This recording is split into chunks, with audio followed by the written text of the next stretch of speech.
Hi, Hugh. So nice to be here with you. Chris, it's good to see you. Well, we're talking about a new research that we've launched together, discussing the impact of artificial intelligence on the public sector and on the potential reinvention and refreshing of the public sector.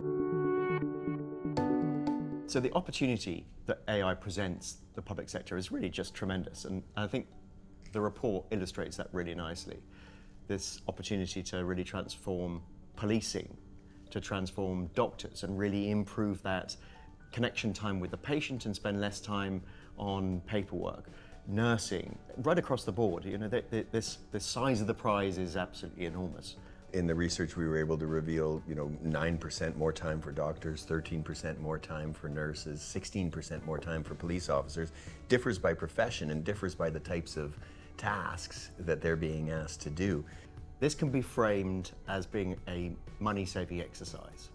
And actually what the opportunity really there is to empower people to be better at their jobs, to be able to achieve more in their daily lives, to be able to actually fulfill the function they went into public service in the first place, and to do that more effectively and to do it better.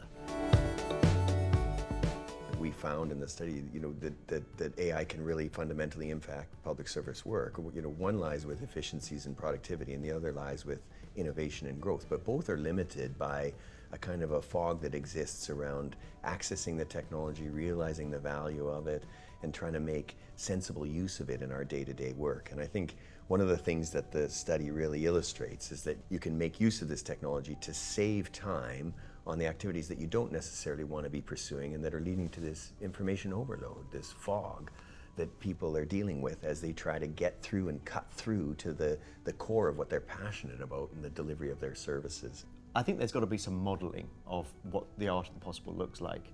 And in fact, in the report, we make a recommendation around how do you ensure that government is actually modeling this for wider society. There are a number of other interventions as well, and we've talked about skills being a fundamental part of the way in which we drive this. If you improve people's skills and understanding of AI, you improve their ability to actually make use of it. Yeah, I think it's almost like a diagnosis that we've got here, because we have a situation where, public sector workers reported to us in the study that, the impact of information overload, the impact of this fog on their day-to-day lives is significant. It's not just productivity and efficiency, which are core to how they're trying to operate, but it affects mental health, it affects well-being, it affects the sense of purpose in the workplace. And those are all things that can be enabled and unlocked through the integration of AI.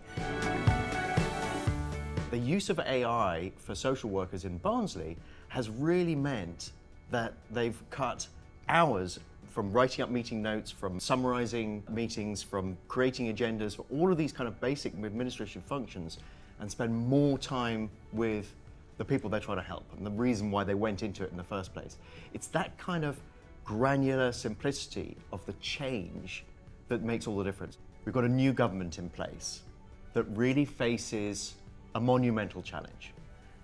How to grow the economy and how to transform public services with almost no increase in budget. The more we look at it, and the more that we look at what the size of the challenge ahead for them, technology is going to be the driver, and within that, actually artificial intelligence promises to be able to transform both.